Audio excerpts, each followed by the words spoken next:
আজকে বিবিএস প্রথম বর্ষের শিক্ষার্থী যারা তোমাদের জন্য আজকে তোমাদের ব্যবসা পরিচিতি অর্থাৎ ব্যবস্থাপনার যে প্রথম পত্র ব্যবসা পরিচিতি সেখানে পঞ্চম অধ্যায় যৌথ মূলধনী থেকে তোমাদেরকে কয়েকটা টপিকস আমি এই দুইটা ক্লাসে আলোচনা করব। তো দেখো, যৌথ মূলধনী কোম্পানি বলতে আমরা কি বুঝি, আগে আমরা সেই সংজ্ঞাটা দেখবো। এখন দেখো, যারা বিবিএস অর্থাৎ ডিগ্রি ফার্স্ট ইয়ারে আছো তাদের কিন্তু এখন আর ইন্টারমিডিয়েটের মতো সৃজনশীল বিষয় না। তোমাদের 10টা কুইজ কোশ্চেন থাকবে, তারপরে 5টা সংক্ষিপ্ত থাকবে এবং 5টা বড় প্রশ্ন থাকবে। তো আমরা যৌথ মূলধনী কোম্পানি বলতে কি বুঝাই এটা সংক্ষিপ্ত আকারে অর্থাৎ 5 নম্বরের জন্য যেরকম উত্তর হতে পারে সেইভাবে আমি তোমাদেরকে এই বিষয়টা ব্যাখ্যা করব। পরবর্তীতে তোমাদের আমি যৌথ মূলধনী কোম্পানির বৈশিষ্ট্য নিয়ে আলোচনা করবো। আগে আমরা সংজ্ঞাটা দেখি যে যৌথ মূলধনী কোম্পানি বলতে আসলে আমরা কি বুঝি। আমরা ব্যবসা বলতেই যে বুঝি যে মুনাফা অর্জনের উদ্দেশ্যে বৈধ অর্থনৈতিক কর্মকাণ্ড হচ্ছে ব্যবসা। আর আমাদের ব্যবসার একটা অংশ হচ্ছে যে যৌথ মূলধনী কোম্পানি। মুনাফা অর্জনের উদ্দেশ্যে কতিপয় যৌথ মূলধনের মাধ্যমে গঠিত আইনসম্মত ব্যবসায় হলো যৌথ মূলধনী ব্যবসা। মুনাফা অর্জনের উদ্দেশ্য, ব্যবসাতে মুনাফা প্রথমেই লাগবে, আর যৌথ মূলধনের মাধ্যমে গঠিত আইনসম্মত ব্যবসায় হলো যৌথ মূলধনী ব্যবসা। কেন আইনসম্মত এটা আমরা পরবর্তীতে আলোচনা করে দেখাবো, কারণ আমরা এক মালিকানা বা অংশীদারি যে কারবারগুলো করেছি সেটার মধ্যে আইনের তেমন কোনো বাধ্যবাধকতা ছিল না। কিন্তু যৌথ মূলধনী কোম্পানি তোমার গঠন করতে গেলে অবশ্যই বাংলাদেশে প্রচলিত 1994 সালের কোম্পানি আইন মেনে এটা গঠিত, পরিচালিত এবং নিয়ন্ত্রিত হতে হয়। এই জন্যই যৌথ মূলধনী কোম্পানি আইনসম্মতভাবে গঠিত না হলে তাকে আইনের মাধ্যমে বৈধ বলা যাবে না। এখন আমরা দেখি যে দেশে প্রচলিত আইন মোতাবেক মুনাফা অর্জনের উদ্দেশ্যে কতিপয় ব্যক্তি সম্মিলিতভাবে স্বেচ্ছায় মূলধন সরবরাহ করে চিরন্তন অস্তিত্ব সম্পন্ন যে ব্যবসা গঠন করে তাকে যৌথ মূলধনী ব্যবসা বলে। অনেকগুলো কথা কিন্তু এই 3 লাইনের মধ্যে আসছে। দেখো, দেশে প্রচলিত আইন মোতাবেক, এই আইনটা কত আমি প্রথমেই তোমাদেরকে বলেছি যে বাংলাদেশে কোম্পানি আইনটা যেটা সংশোধিত আকারে 1994 আছে, সেই আইন অনুযায়ী মুনাফা অর্জনের উদ্দেশ্যে কতিপয় ব্যক্তি সম্মিলিতভাবে স্বেচ্ছায়, অর্থাৎ এখানে মূলধন কিন্তু জোর করে কারো কাছ থেকে নেওয়া যাবে না, যারা ইচ্ছা করে কোম্পানির সদস্য হতে চায় তারাই শুধুমাত্র মূলধন বিনিয়োগ করবে।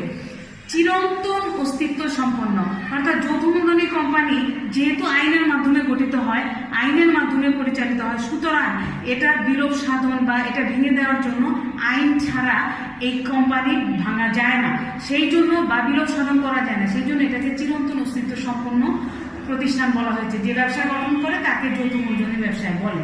এখন আমরা দেখব 1994 সালের কোম্পানি আইন মোতাবেক এর একটা সংজ্ঞা আছে। যৌথ মূলধনী কোম্পানি গঠিত, পরিচালিত এবং নিয়ন্ত্রিত হয়। তাহলে কোন আইন?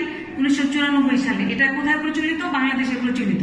যৌথ মূলধনী কোম্পানি গঠিত, পরিচালিত এবং নিয়ন্ত্রিত হয়। এখানে আমরা যৌথ মূলধনী কোম্পানি যেহেতু আমরা সংজ্ঞা নিয়ে আলোচনা করছি, আমাদের যখন সংক্ষিপ্ত আকারে লিখতে হবে তখন অবশ্যই আমরা 2জন বা 3জন মনীষীর সংজ্ঞা দেব। আজকে আমি তোমাদেরকে মনীষীর সংজ্ঞা এবং বাংলাদেশে প্রচলিত যে 1994 সালের আইন আছে সেই আইনে কত ধারায় যৌথ মূলধনীর সংজ্ঞাটা কিভাবে দেওয়া হয়েছে আমি সেটা তোমাদেরকে বলবো। 1994 সালের কোম্পানি আইনের 2-1 ঘ মনে রাখতে হবে। 1994 সালের কোম্পানি আইনের 2-1 ঘ ধারা মোতাবেক কোম্পানি বলতে অত্র আইন বলতে 1994 সালের আইনের অধীনে গঠিত ও নিবন্ধিত কোনো কোম্পানি অথবা বিদ্যমান কোনো কোম্পানিকে বোঝায়। এখন এখানে বিদ্যমান কোম্পানিটা কি, অর্থাৎ কোনো কোম্পানি আগে থেকেই রয়েছে। হ্যাঁ, তো দেখা গেছে যেটা প্রাইভেট লিমিটেড কোম্পানি, পরবর্তীতে এটা পাবলিক লিমিটেড হয়েছে। এই জন্য বলছে যে বিদ্যমান কোনো কোম্পানি আছে যেগুলো যা হয়তো 1994 সালের আইনের আগেই শুরু হয়েছিল, পরবর্তীতে 1994 সালের আইন অনুযায়ী এটি পরিচালিত হবে। এই জন্যই বলছে যে 1994 সালের আইনের অধীনে গঠিত, নিবন্ধিত এবং কোনো কোম্পানি অথবা বিদ্যমান কোনো কোম্পানি আছে যেটা 1994 সালের আইন অনুযায়ী পরিচালিত এবং নিয়ন্ত্রিত হচ্ছে, সেই প্রতিষ্ঠানগুলোকে, সেই ব্যবসাগুলোকে আমরা যৌথ মূলধনী ব্যবসায়ী বলবো। এখন একজন আমরা মনীষীর সংজ্ঞা দেখব, বিচারপতি জন মার্শাল। এর মতে কোম্পানি কি?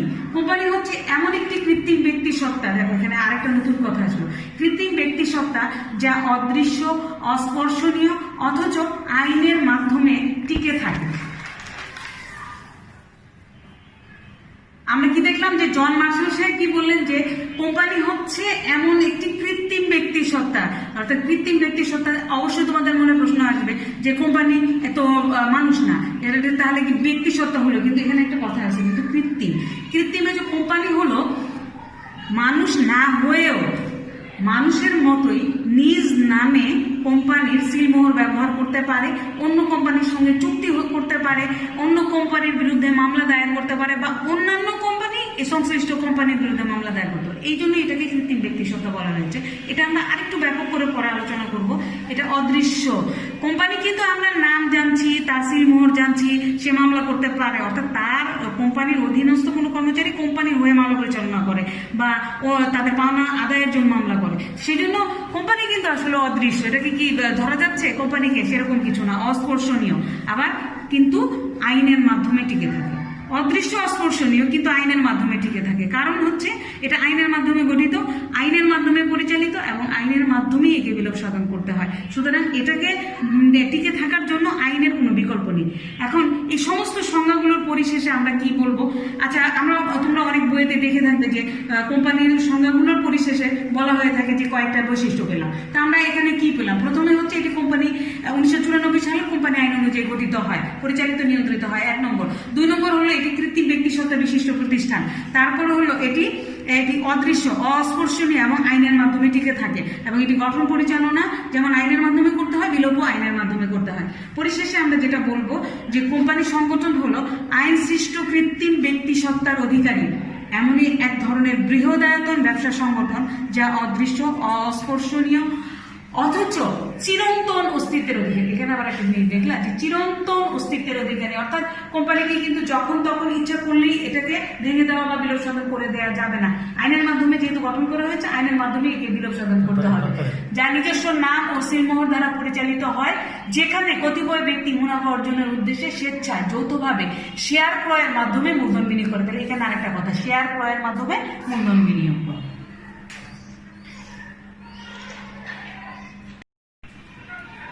এখন তোমাদেরকে কোম্পানির সংগঠনের বৈশিষ্ট্য সেটা নিয়ে আলোচনা করব। আমরা সংজ্ঞার মধ্যেই কিন্তু অনেকগুলো বৈশিষ্ট্য দেখেছি। যেহেতু কোম্পানির সংগঠনটা কোন ধরনের ব্যবসা প্রতিষ্ঠান? বৃহদায়তন ব্যবসা প্রতিষ্ঠান। বৃহদায়তন ব্যবসার জগতে কোম্পানির সংগঠন একটি অন্যতম জনপ্রিয় নাম। কারণ হলো যে এক মালিকানার বৃত্ত থেকে বেরিয়ে আমরা অংশীদারি ব্যবসায় যখন ঢুকলাম, কিন্তু যখন অনেক বেশি মূলধন নিয়ে একটু বড় ধরনের ব্যবসা গঠন করার দরকার হয়, তখন কোম্পানি সংগঠনের কোনো বিকল্প নেই। এখন আমরা জেনেছি কি শুরুতে যে কোম্পানি সংগঠন 1994 সালের কোম্পানি আইন অনুযায়ী গঠিত, পরিচালিত, নিয়ন্ত্রিত হয়। তো এখন দেখি যে এটার দুটো বৈশিষ্ট্য আছে, যেহেতু এটা আইনের মাধ্যমে গঠিত হয়, আবার পাশাপাশি এটা একটা ব্যবসা সংগঠন, সুতরাং এটা দুই ধরনের বৈশিষ্ট্য। একটা হলো আইনগত বৈশিষ্ট্য আর একটা হচ্ছে সাধারণ বৈশিষ্ট্য। এখন আমরা আইনগত বৈশিষ্ট্য নিয়ে প্রথমে তোমাদের সঙ্গে আলোচনা করব। আইনগত বৈশিষ্ট্যের প্রথমে কি আছে? আইনগত বৈশিষ্ট্যের প্রথমে আছে আইন সৃষ্ট প্রতিষ্ঠান। কোম্পানি একটি আইন সৃষ্ট প্রতিষ্ঠান। প্রথম কথাটাই এরকম যে কোম্পানি একটি আইন সৃষ্ট প্রতিষ্ঠান, কারণ এটি 1994 সালে কোম্পানি আইন অনুযায়ী গঠিত, পরিচালিত এবং নিয়ন্ত্রিত হয়। এবং কোনো কারণে যদি কোম্পানিকে বিলোপ সাধন বা কোম্পানি যদি ভেঙে দেওয়ার প্রয়োজন হয়, তখন সেই আইন অনুযায়ী করতে হয়। সেই জন্য কোম্পানিকে আমরা বলছি আইন সৃষ্ট প্রতিষ্ঠান। দ্বিতীয়ত হচ্ছে কৃত্রিম ব্যক্তিসত্তা। আমরা সংজ্ঞার মধ্যে দেখেছিলাম, বলেছিলাম যে এটা আমরা আরো ব্যাপক আকারে পরে পড়তে পারবো। কোম্পানি কৃত্রিম ব্যক্তিসত্তা, কোম্পানি ব্যক্তি না হয়েও কৃত্রিম ব্যক্তিসত্তার অধিকারী। কারণ হলো কোম্পানি নিজ নামে সিলমোহর ব্যবহার করতে পারে, অন্য কোম্পানির কাছে তার পাওনা আদায়ের জন্য মামলা করতে পারে, বা অন্যান্য কোম্পানি সংশ্লিষ্ট অন্য কোম্পানির বিরুদ্ধে মামলা করতে পারে। এই জন্য কোম্পানিকে কৃত্রিম ব্যক্তিসত্তার অধিকারী বলা হচ্ছে। এরপরে আসতেছে চিরন্তন অস্তিত্ব। আমরা এক মালিকানা কারবারের সময় পড়ার সময় কি দেখেছিলাম যে এক মালিকানা কারবার যে কোনো সময় যে কোনো স্থানে তৈরি করা যায়, আবার যে কোনো সময় এটাকে ভেঙেও ফেলা যায়। কিন্তু কোম্পানি যে কোনো সময় যে কোনো স্থানে করা যায় না। এটি বড় প্রতিষ্ঠান এবং এটি আইন সৃষ্ট প্রতিষ্ঠান, অর্থাৎ আইনের মাধ্যমে গঠন করতে হয়। সেই জন্য এটাকে ইচ্ছা করলেই যে কোনো সময় যেমন গঠন করা যায় না, যে কোনো সময় সেটাকে বিলোপ সাধনও করা যায় না। এই জন্যই কোম্পানিকে বলা হচ্ছে চিরন্তন অস্তিত্বের অধিকারী। অর্থাৎ আমরা যে কোনো সদস্যই যে ইচ্ছা করলেই কোম্পানিকে বিলোপ সাধন করতে পারি না। সদস্য সংখ্যা, কোম্পানিতে সদস্য সংখ্যা অবশ্যই এক মালিকানা বা অংশীদারি কারবারের চেয়ে বেশি হবে। সদস্য সংখ্যা কিরকম? কোম্পানি, তোমাদেরকে প্রাথমিকভাবে একটা কথা বলে রাখি, কোম্পানি দুই ধরনের, একটা হচ্ছে প্রাইভেট লিমিটেড কোম্পানি, একটা হচ্ছে public limited company. Private limited কোম্পানির ক্ষেত্রে সদস্য সংখ্যা সর্বনিম্ন 2 হবে এবং সর্বোচ্চ 50 জন হবে। আর পাবলিক লিমিটেড কোম্পানির ক্ষেত্রে সদস্য সংখ্যা হবে সর্বনিম্ন 7 জন এবং সর্বোচ্চ শেয়ার দ্বারা সীমাবদ্ধ। অর্থাৎ আমরা জেনেছিলাম যে কোম্পানি বৃহৎ মূলধন নিয়ে, স্বেচ্ছায় মূলধন নিয়ে কতিপয় ব্যক্তি আইনের মাধ্যমে যে প্রতিষ্ঠান গড়ে তোলে সেটা হচ্ছে যৌথ মূলধনী কোম্পানি বা কোম্পানির সংগঠন। এখন এই যে শেয়ার দ্বারা সীমাবদ্ধ আমরা বলছি, এই যে মূলধনগুলো যে গঠন করবে না, পাবলিকের ক্ষেত্রে মূলধনগুলো জনগণের কাছে শেয়ার বিক্রির মাধ্যমে যে জনগণ যে পরিমাণ শেয়ার ক্রয় করবে সেই শেয়ারের মাধ্যমে মূলধন সংগৃহীত হবে। এই জন্যই পাবলিক লিমিটেড কোম্পানির ক্ষেত্রে বলা হচ্ছে যে সদস্য সংখ্যা শেয়ার দ্বারা সীমাবদ্ধ, অর্থাৎ যতজন শেয়ার কিনবে ততজনই সদস্য হতে পারবে, সীমারেখা নেই। সাধারণ সিলমোহর কোম্পানি আমরা দেখবা যে তোমরা বিভিন্ন জায়গায় সত্যায়িত করতে গেলে বা বিভিন্ন কারণে দেখবা যে কোম্পানি নিজ ব্যক্তিরা তাদের সিলমোহর ব্যবহার করতে পারে, কিন্তু কোম্পানি কিন্তু ব্যক্তি নাই, কিন্তু তারপরেও তারা কি কৃত্রিম ব্যক্তি সত্তার অধিকারী, আমরা 6 নম্বরে পড়েছিলাম। তো কোম্পানি নিজ নামে সিলমোহর ব্যবহার করতে পারে। এখন আমরা কিন্তু সংজ্ঞার মধ্যে দেখেছিলাম যে কোম্পানি অদৃশ্য, অস্পর্শনীয়, এটা ঠিক, যেমন পাশাপাশি কিন্তু এটা আইনের মাধ্যমে এটা গঠিত হয়ে থাকে। সেই জন্য কোম্পানি কৃত্রিম ব্যক্তি সত্তার অধিকারী, সেই জন্যই কোম্পানি নিজে ব্যক্তি না হয়েও নিজ নামে সিলমোহর ব্যবহার করতে পারে। এরপর হচ্ছে শেয়ার মূলধন, যেটা আমরা সদস্য সংখ্যার মধ্যে কিছুটা আলোচনা করলাম। কোম্পানির মূলধনগুলো সংগৃহীত হবে কোম্পানির শেয়ার হোল্ডারদের দ্বারা। শেয়ার হোল্ডাররা যে পরিমাণ শেয়ার ক্রয় করবে তার উপর ভিত্তি করে সেই মূলধন সংগৃহীত হবে।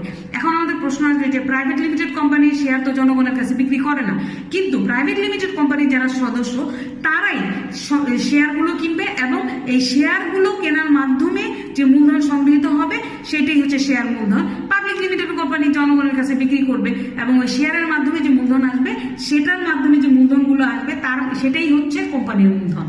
এরপরে আমরা যেটা দেখব যে শেয়ার হস্তান্তর যোগ্যতা। শেয়ার হস্তান্তর যোগ্যতা আমরা একটুখানি বললাম যে কোম্পানি কিন্তু 2 ধরনের, একটা পাবলিক আর একটা হচ্ছে private. Private limited company share জনগণের নিকট বিক্রি করে না, সেই জন্য এই ধরনের কোম্পানির শেয়ার অর্থাৎ প্রাইভেট লিমিটেড কোম্পানির শেয়ার হস্তান্তর করা যায় না, অর্থাৎ একজন সদস্য আরেকজন সদস্যের কাছে দিতে পারবে না, বিক্রি করতে পারবে না। কিন্তু পাবলিক লিমিটেড কোম্পানির শেয়ার জনগণের নিকট বিক্রি করে মূলধন সংগ্রহ করা হয়। এই ক্ষেত্রে শুধু পাবলিক লিমিটেড কোম্পানির ক্ষেত্রে যে কোনো সদস্য তার শেয়ার অন্য কোনো সদস্যের কাছে হস্তান্তর করে অর্থাৎ বিক্রি করে সে চলে যেতে পারে। তাহলে আমরা জানবো যে প্রাইভেট লিমিটেড কোম্পানির শেয়ার কিন্তু হস্তান্তর করা যায় না, কিন্তু পাবলিক লিমিটেড কোম্পানির শেয়ার হস্তান্তরযোগ্য।